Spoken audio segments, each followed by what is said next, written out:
The crystal towers of Titania glittered under the distant light of Auriga, casting long shadows across the ice plains. Administrator Lyris stood at the observation deck, her translucent appendages pressed against the reinforced glass as she gazed at the orbital defense platforms, now dark and lifeless. 7 planetary rotations had passed since the first attack, and the silence from the Galactic Alliance grew more deafening with each passing hour. "Administrator," a voice called from behind. "The Emergency Council is assembled." Lyris turned, her crystalline features catching the artificial light.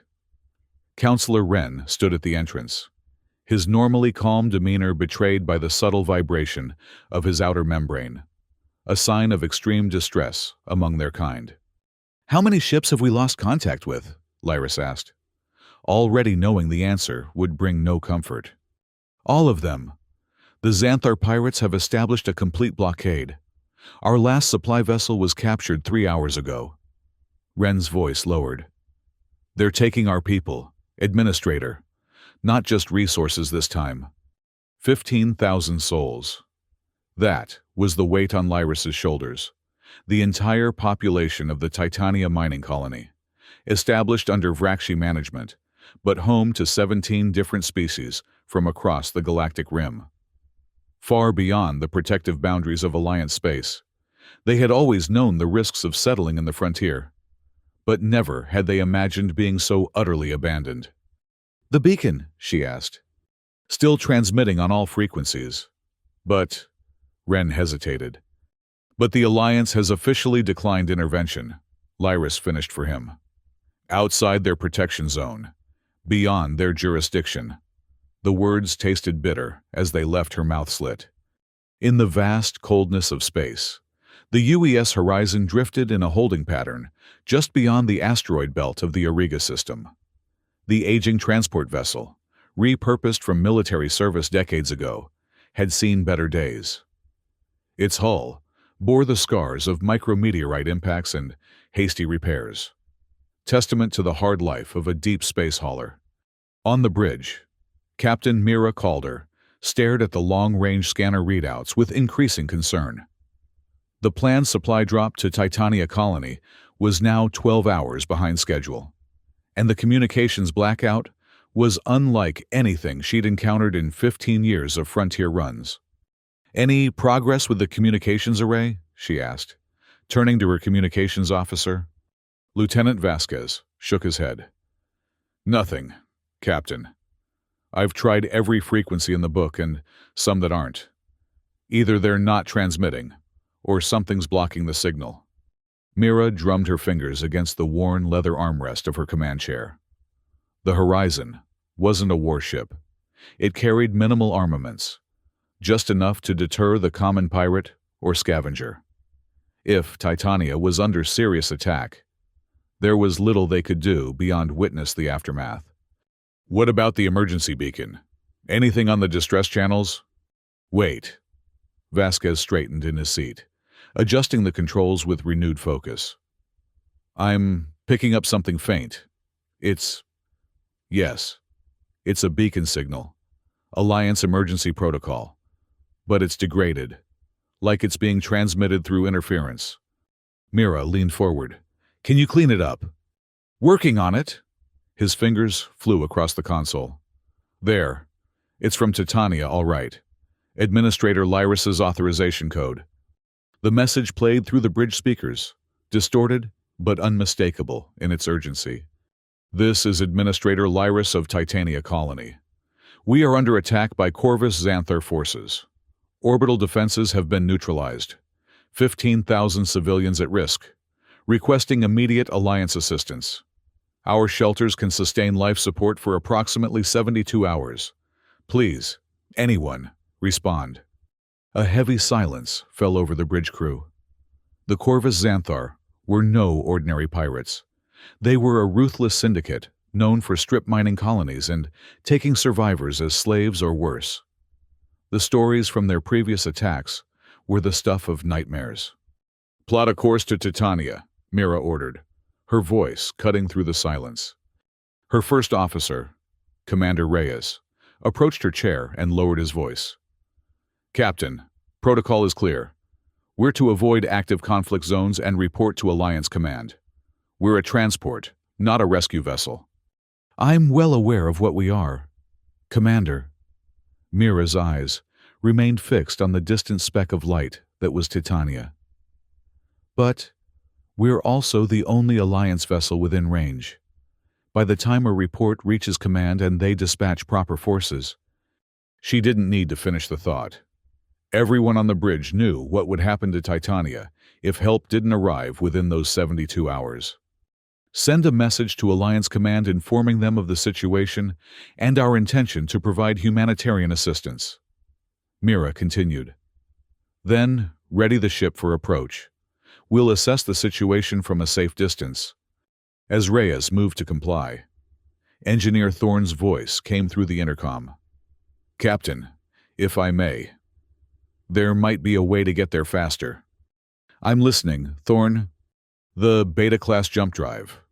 I know it's not certified for operational use yet, but my team has completed the stabilization matrix. We could make the jump in minutes instead of hours. Mira frowned. The experimental drive had been installed during their last refit, a prototype that the Alliance was field testing on select vessels. The Horizon had been chosen due to its remote routes and experienced crew, but the drive was strictly for emergency use only, and even then, only with direct authorization. The risks? She asked. Significant, Thorne admitted.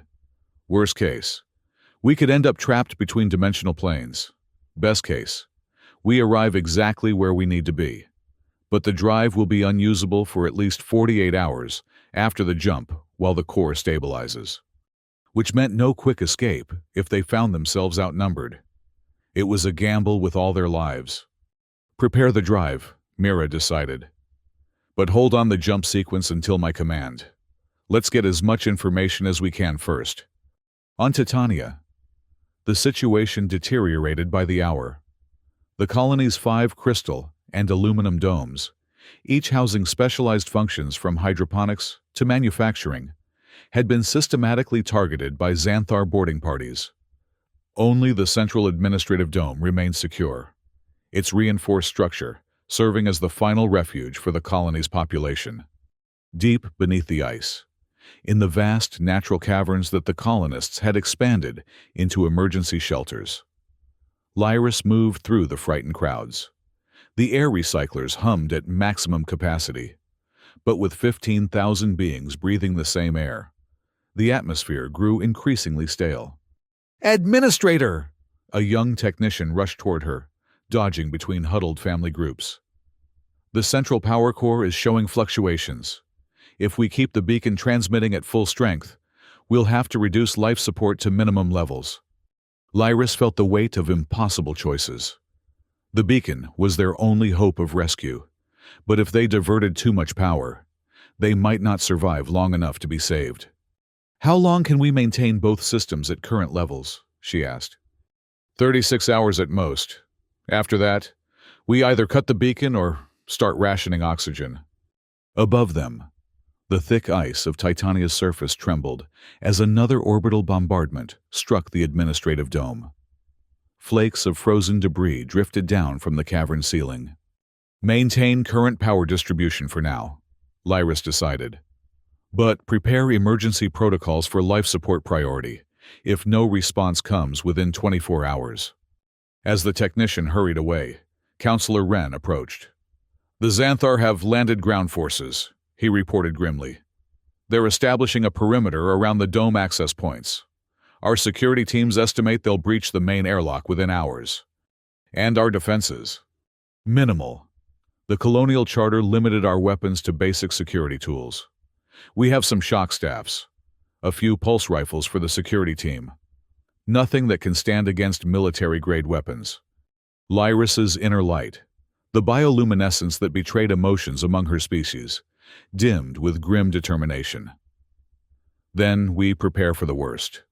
Begin evacuating everyone to the lowest shelter levels. Seal all intermediate bulkheads.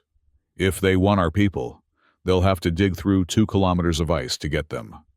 In the command center of the Xanthar flagship, General Kralak reviewed the holographic display of Titania's defenses with satisfaction.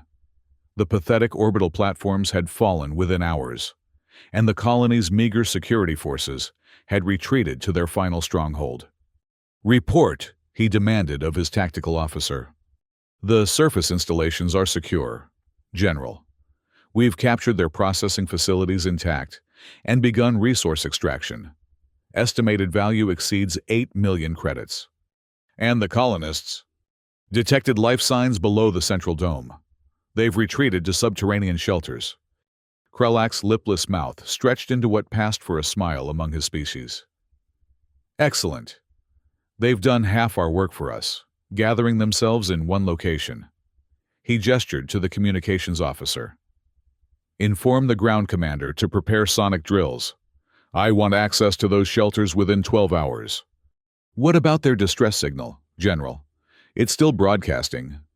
Kralak dismissed the concern with a contemptuous wave. "Let it. We're well beyond Alliance jurisdiction. By the time anyone of consequence receives it and decides to act, we'll be long gone, with a new workforce for the Helix mines." He turned his attention back to the tactical display.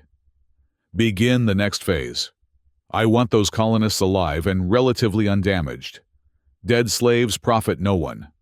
Aboard the Horizon, Mira reviewed the sensor data with growing alarm. The Xanthar presence was far larger than initial estimates. 3 combat vessels and numerous smaller craft swarmed around Titania like predators circling wounded prey. 7 ships, Captain," Lieutenant Commander Park confirmed from the tactical station. "We're picking up energy signatures consistent with Xanthar configuration. The largest appears to be a command vessel. Life signs on the surface? Scattered readings around the main domes. But the strongest concentration is deep below the central administrative complex. Several thousand individuals, at least." Mira nodded grimly. "They've retreated to the emergency shelters. Smart move, but only a temporary solution." She turned to her communications officer. "Any response to our hails?" "Negative, Captain. The Xanthar are jamming all standard frequencies. The only signal getting through is the emergency beacon, and that's weakening. Decision time. The Horizon was outgunned and outmanned. Standard protocol would be to retreat, report, and wait for reinforcements. But those reinforcements would never arrive in time, not for Titania. "All hands to battle stations," Mira ordered, her voice calm but resolute. "Engineer Thorne, status of the beta drive?" "Ready. Captain, matrix is stable, coordinates locked, but I must emphasize the experimental nature of—" "Noted. Engineer, initiate jump sequence." A tense silence fell over the bridge as the Horizon systems powered down, rerouting all available energy to the experimental drive. The lights dimmed, replaced by the red glow of emergency illumination. "Jump in 5, 4, 3. Thorne's voice counted down from engineering. Mira gripped her armrests, her gaze fixed on the view screen where Titania hung, a distant, ice-blue sphere, surrounded by the predatory shapes of Xanthar vessels. 2, 1, executing jump. The universe seemed to fold around them, for a heartbeat that stretched into eternity. The Horizon existed in a place beyond normal space, a realm of swirling possibilities, where the laws of physics bent and twisted. Then, with a violent lurch that sent crew members sprawling across their stations, reality reasserted itself. "Jump complete," Thorne reported, his voice shaky but triumphant. "We're in high orbit above Titania, distance to nearest Xanthar vessel, 8,000 kilometers and closing." On the view screen, the ice planet now filled their view, the Xanthar ships clearly visible as they orbited the colony. Alarms blared across the bridge as enemy sensors detected their arrival. "They've spotted us," Park announced. "Xanthar vessels altering course to intercept." "Shields at maximum," Mira ordered. "Weapon systems online, communications, broadcast on all frequencies. Let Titania know help has arrived." Deep in the ice shelters, The air had grown thin and cold. Power reserves dwindled as the beacon continued its lonely cry into the void. Lyris had made her decision. They would maintain the signal until the very end, even as life support systems approached critical levels. Around her, the colonists huddled in family groups, sharing thermal blankets and what little food remained. The children had stopped crying hours ago, too exhausted and oxygen-deprived for tears. The silence was almost worse. "Administrator," Wren approached, his voice barely above a whisper. "Security reports movement at the upper access shafts. The Xanthar have breached the first level of barriers. They're using sonic drills to break through the ice." Lyris nodded wearily. "How long?"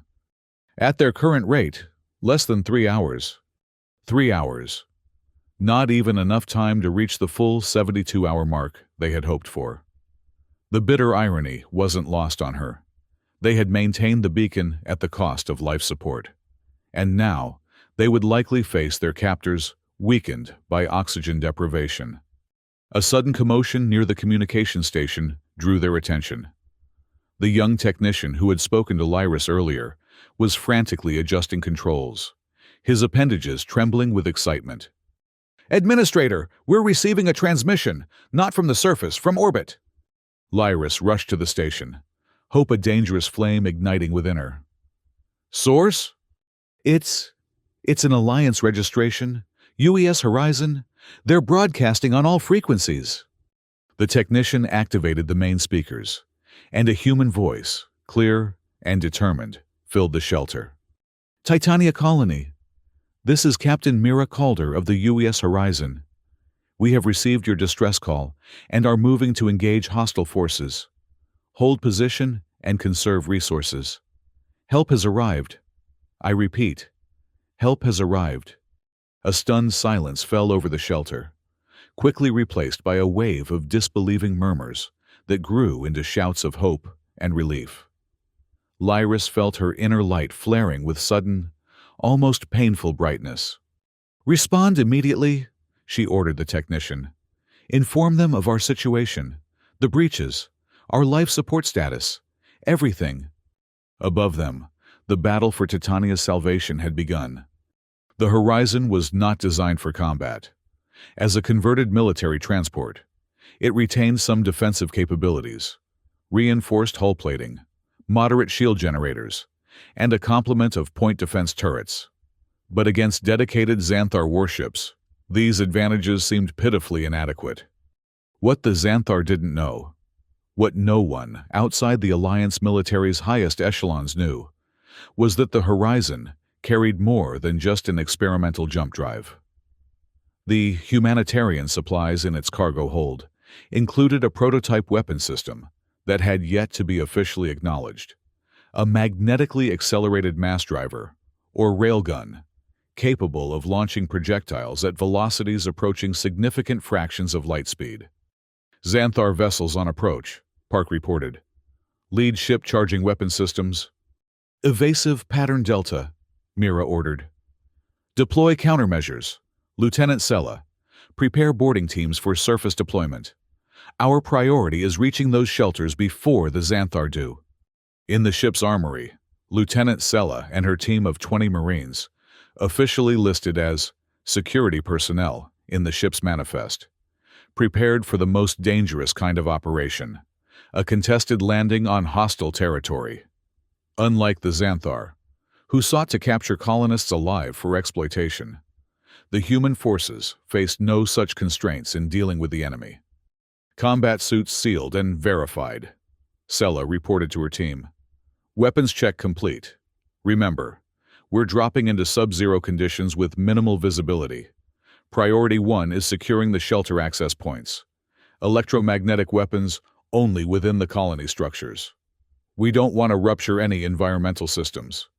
On the bridge, Engineer Thorne's voice came through the intercom. "Captain, main weapon system is charged and ready.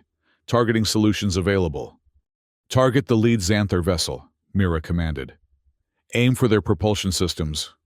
Let's see if we can disable, rather than destroy." The railgun deployed from its concealed housing beneath the Horizon's hull, extending like a spear of judgment. With a burst of electromagnetic energy that momentarily dimmed the ship's lights, it fired. A tungsten projectile no larger than a human fist, accelerated to unimaginable speed.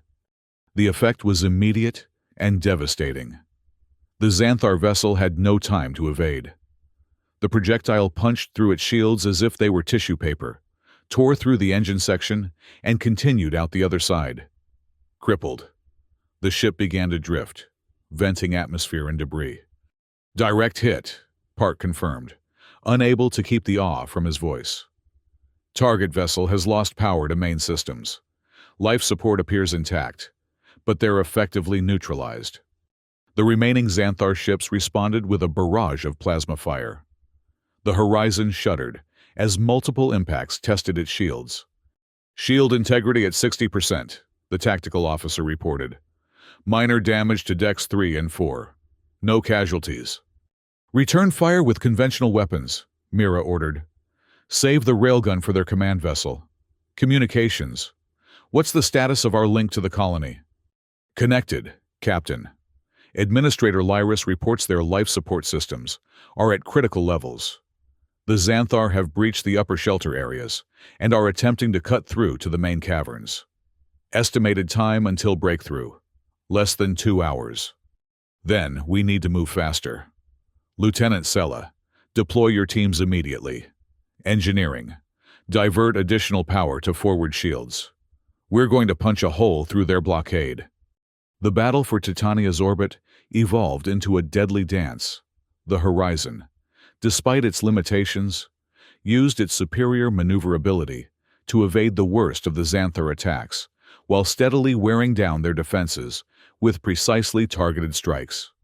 One by one, the enemy vessels withdrew to defensive positions, unwilling to risk destruction against this unexpectedly formidable opponent. Only the Xanthar command ship maintained its aggressive stance, launching waves of smaller craft to harass the Horizon, while its main batteries hammered at the human vessel's shields. "Shield integrity at 30%, Park warned. "We can't sustain this exchange much longer, Captain." Mira nodded grimly. "We don't need to. Target their command ship with the railgun. Full power."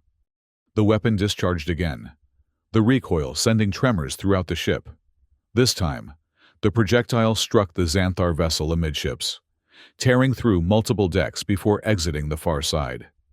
Secondary explosions blossomed along its length as damaged systems cascaded into catastrophic failure. "Target heavily damaged," Park reported. "They're losing structural integrity. Power fluctuations across all systems." "Hail them," Mira ordered. "Offer them the chance to withdraw and evacuate their forces from Titania."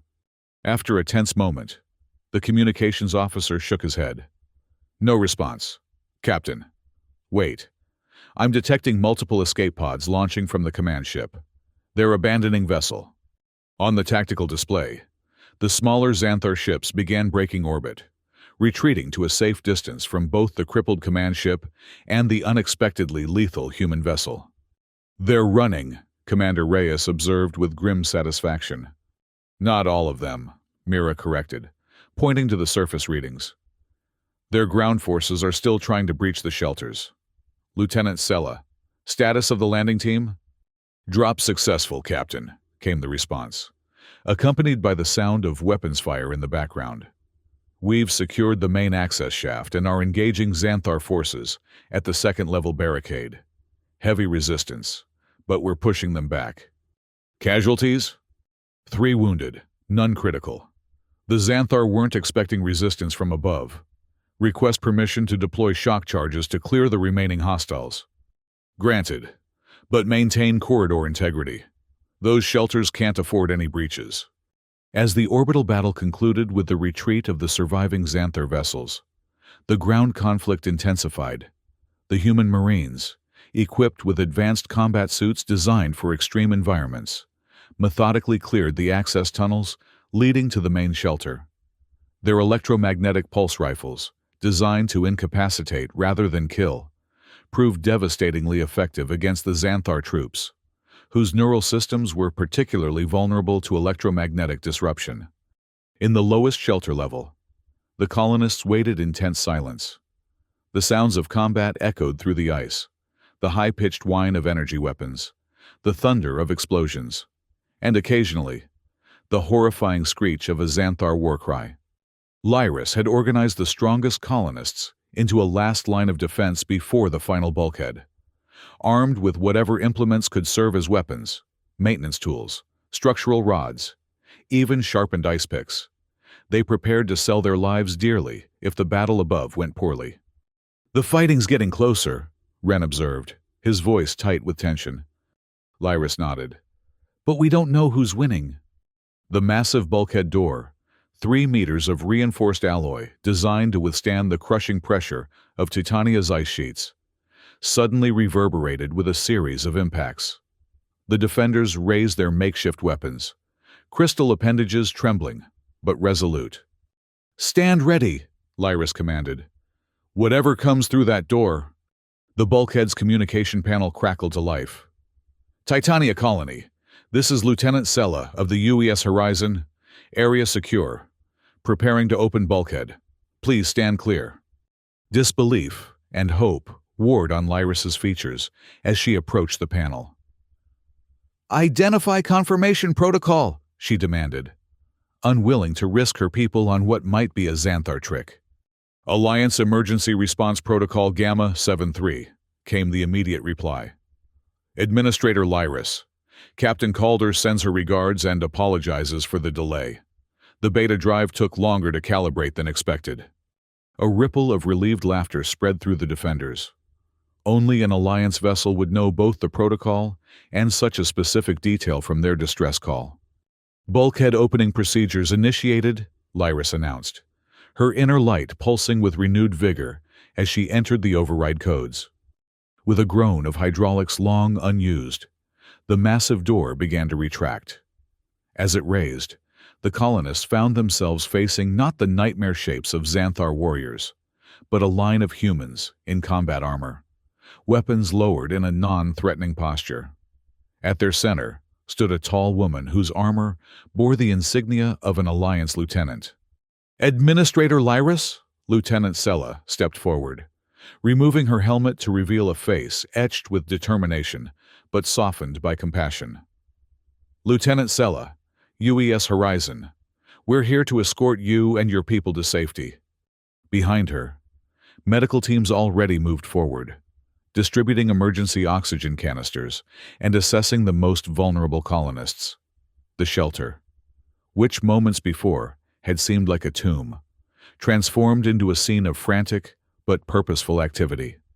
"How?" Lyris managed to ask as she guided Sella toward the communication center.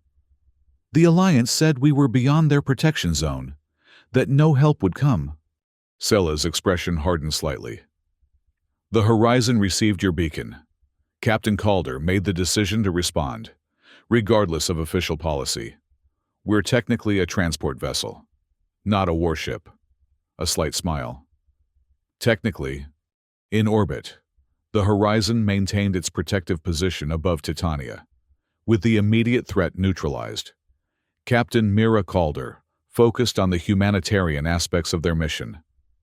The ship's medical bay, designed to handle routine injuries and illnesses, was transformed into a triage center for the most severely affected colonists. Life support systems in the administrative dome are back online," Commander Reyes reported. "Engineering teams have repaired the primary generators and restored atmospheric regulation. We can begin moving colonists up from the shelters within the hour." Mira nodded, studying the damage reports with a mixture of satisfaction and concern. The Horizon had weathered the battle better than expected, but not without cost. The experimental jump drive was offline, possibly permanently damaged, and several systems operated at reduced capacity. The railgun, having discharged at full power twice in rapid succession, had burned out key components of its acceleration matrix. "Status of the Xanthar forces?" she asked. "Ground troops have been neutralized or have retreated to their landing craft. The surviving ships remain at the edge of the system. maintaining distance but not withdrawing completely. They're waiting to see if reinforcements arrive, Mira concluded. Keep weapon systems on standby and maintain regular sensor sweeps. I don't want any surprises. Captain, the communications officer interrupted. Incoming transmission from Alliance Command. Priority 1. Mira sighed. The reckoning she had expected since disobeying direct orders was finally here. Put it through to my ready room. The stern face of Admiral Chen appeared on her private terminal. Captain Calder, I've received your action report regarding Titania Colony. Would you care to explain why you directly contravened standing orders about engagement beyond Alliance protection boundaries? Mira met his gaze unflinchingly. Sir, the Horizon received a legitimate distress call from a civilian colony under attack. As the nearest Alliance vessel, we had both the capability and the moral obligation to respond. The moral obligation, the Admiral repeated, his expression unreadable. Captain, the protection boundaries exist for a reason. We cannot extend our forces to every remote outpost that decides to establish itself beyond our reach. With respect, Admiral, 15,000 lives were at stake. If we had followed protocol and waited for official authorization, we would have found nothing but corpses and a stripped mining facility. And instead, you risked your ship and crew in an unauthorized combat action, deployed experimental weapon systems without clearance, and potentially incited a broader conflict with the Xanthar Consortium. I made the decision I could live with, sir. Mira's voice remained steady. If that means facing disciplinary action, I accept the consequences. The Admiral was silent for a long moment, studying her with calculating eyes. Finally, he sighed. The Alliance Council has reviewed your preliminary report. While your actions were undeniably in violation of established protocol, the results cannot be ignored. The successful defense of Titania Colony and the demonstration of the railgun's effectiveness against superior forces have complicated the situation. Mira raised an eyebrow, surprised by the unexpected turn. Sir, you're to complete emergency repairs, stabilize the colony's situation, and return to Alliance space immediately for debriefing. A formal review board will assess your actions. But the Admiral's expression softened marginally. Off the record, Calder, there are those on the Council who believe it may be time to reconsider our frontier policies. Your actions, while irregular, have provided a compelling case study. After the transmission ended, Mira allowed herself a moment of relief before returning to the bridge. Whatever consequences awaited her at Alliance headquarters, they were worth the lives saved today. In the administrative dome of Titania Colony, Administrator Lyris and Captain Mira Calder finally met face-to-face. The crystalline chamber, designed to showcase the natural beauty of Titania's ice formations, had been converted into a coordination center for the relief efforts. Captain Calder. Lyris extended her appendages in the traditional Vrakshi greeting. Words cannot express our gratitude. You and your crew will be remembered in Titania's crystal songs for generations to come. Mira returned the gesture awkwardly, but with genuine respect. We responded as any Alliance vessel should have. I only regret we couldn't arrive sooner. You arrived when no one else would, Lyris countered. That makes all the difference. Around them, human crew members worked alongside colonists to restore systems and treat the injured. The cooperation transcended species differences. Humans, Vrakshi, and a dozen other life forms united by the simple desire to help one another survive. The Xanthar forces have withdrawn to the outer system, Mira reported. But I can't guarantee they won't return once we depart. The Horizon must return to Alliance space within 48 hours. Lyris's inner light dimmed slightly. We understand. You've already done more than we could have hoped. We will use this time to strengthen our defenses and prepare for whatever comes next. There may be another option. Mira hesitated, then continued. The Alliance is reconsidering its frontier policies. Your experience here, the response of the Horizon, it's created an opportunity for change.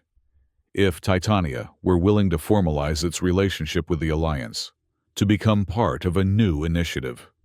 A protection agreement? Lyris asked, hope evident in her voice.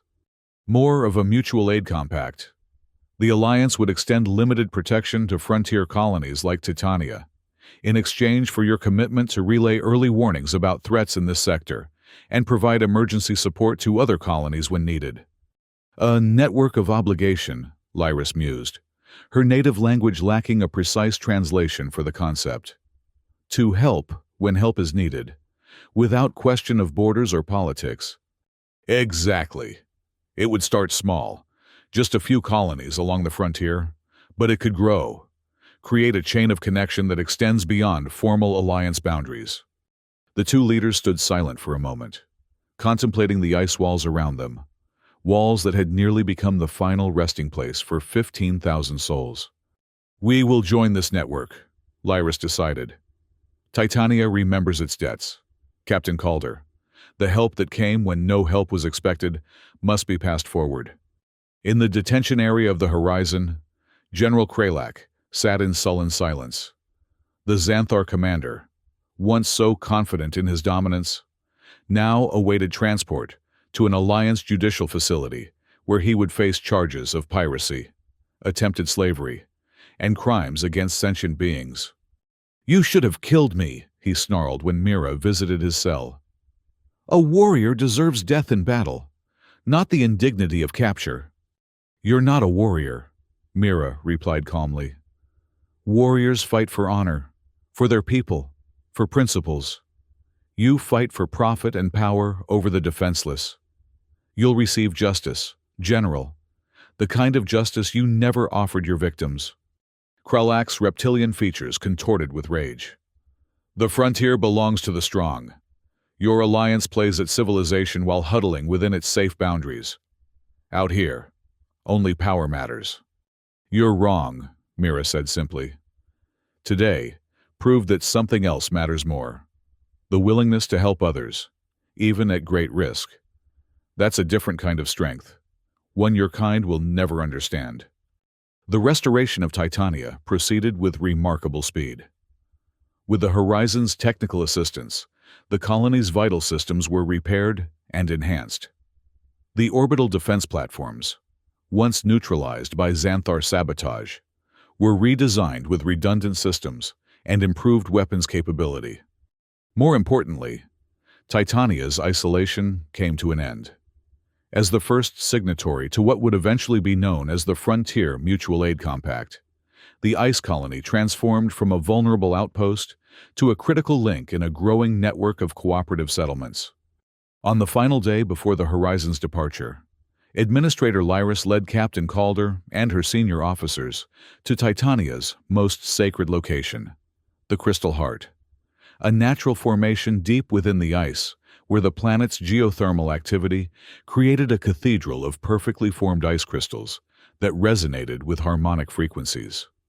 Among my people, Lyris explained as they entered the glittering chamber, we believe that promises made in the presence of living crystal become part of the universe's memory. They cannot be broken without breaking something fundamental in oneself. The Vrakshi administrators formed a circle, their translucent bodies catching and refracting the subtle light of the crystals until the chamber filled with prismatic patterns of extraordinary beauty. Then, as one, they began to sing, a haunting melody that caused the crystal formations to vibrate in sympathetic harmony. The Song of Obligation, Ren translated quietly for the human visitors. It recounts the darkest hour and the light that came from the void. It pledges that Titania will always answer when others cry out, as you answered our cry. When the song concluded, Lyris approached Mira with a small crystal formation, carefully removed from the wall. This is for you, Captain, a fragment of Titania's heart. It will resonate when in the presence of others of its kind, a reminder that distance cannot sever the connections we forge today. Mira accepted the gift with appropriate solemnity. I will keep it as a symbol of what we've accomplished here. Not just the rescue of Titania, but the beginning of something larger. A commitment that extends beyond borders and regulations. As the Horizon prepared for departure, thousands of colonists gathered in the central plaza to bid farewell to their saviors. The dome's transparent sections revealed the ice planet's stunning auroras, curtains of blue and green light dancing across the sky as if in celebration. On the bridge, Mira watched the spectacle with a sense of accomplishment, tempered by the knowledge that challenges awaited her return to Alliance space. The disciplinary board, the scrutiny of her decisions, the uncertain future of the Frontier Initiative, all these concerns loomed on the horizon. Captain, Commander Reyes interrupted her thoughts. Final preparations complete. All personnel aboard. Ready to depart on your command. Mira nodded, her gaze still fixed on Titania's glittering domes. Signal Administrator Lyris. Express our gratitude for their hospitality and reaffirm our commitment to the Mutual Aid Compact. As the Horizon broke orbit, its departure was marked by an unexpected display. Thousands of ice crystals launched from Titania's surface, catching the light of distant Auriga and creating a farewell salute of dazzling brilliance. A traditional Vrakshi blessing, Lieutenant Vasquez explained, having studied the colony's customs during their stay. They're saying that even in the coldest void, warmth can be found in the connections between kindred spirits. Mira smiled, her hand unconsciously touching the crystal fragment she now wore on a chain around her neck. Set course for Alliance headquarters, Commander.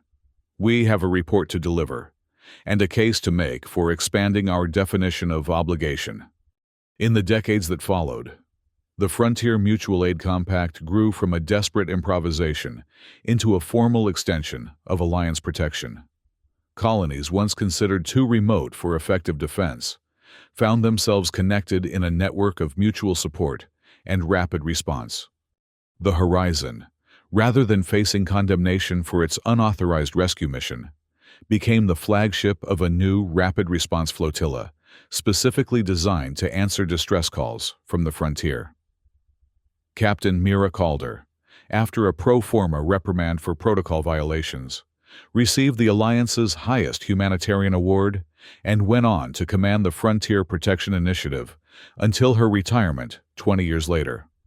On Titania, the events of those desperate days became the foundation of a new cultural identity. The colony not only survived, but thrived, its strategic position and growing industrial capacity making it a key waypoint for exploration deeper into the galactic rim. The Crystal Heart Shrine expanded to include a memorial to the Horizon's intervention, where young Vrakshi learned the Song of Obligation and the importance of answering when others call for help. General Kralak and the captured Xanthar pirates faced justice in Alliance courts, their trial marking the first time frontier colonies were permitted to provide testimony in central judicial proceedings. The precedent established that day extended Alliance legal protections to all sentient beings within reach of its influence, regardless of formal territorial boundaries. But perhaps the most significant legacy was neither political nor legal, but deeply personal. In countless frontier outposts, on planets and stations where isolation had once bred fear and vulnerability, a new certainty took root, that no matter how distant or forgotten they might seem, they were not truly alone. The beacon network, expanded and enhanced after Titania's experience, created a web of connection that spanned the galactic frontier. Each colony maintained its transmitter with religious devotion, knowing that somewhere, someone was listening, ready to come roaring out of the void when darkness threatened to consume the light.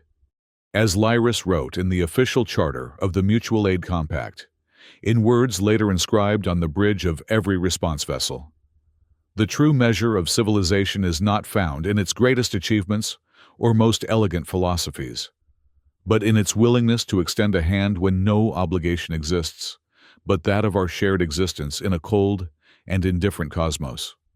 The crystal from Titania's heart remained on display in the Alliance Council chambers, a glittering reminder that, sometimes, the most meaningful policies arise not from careful deliberation, but from the simple, human impulse to help when help is needed most. And on quiet nights, when the auroras dance above Titania's domes, the colonists still sing the Song of Obligation, a melody that resonates through crystal and ice, a promise carried on wavelengths that transcend the limitations of space and time. We were not forgotten. We will not forget. Help will always come, even from the darkest void.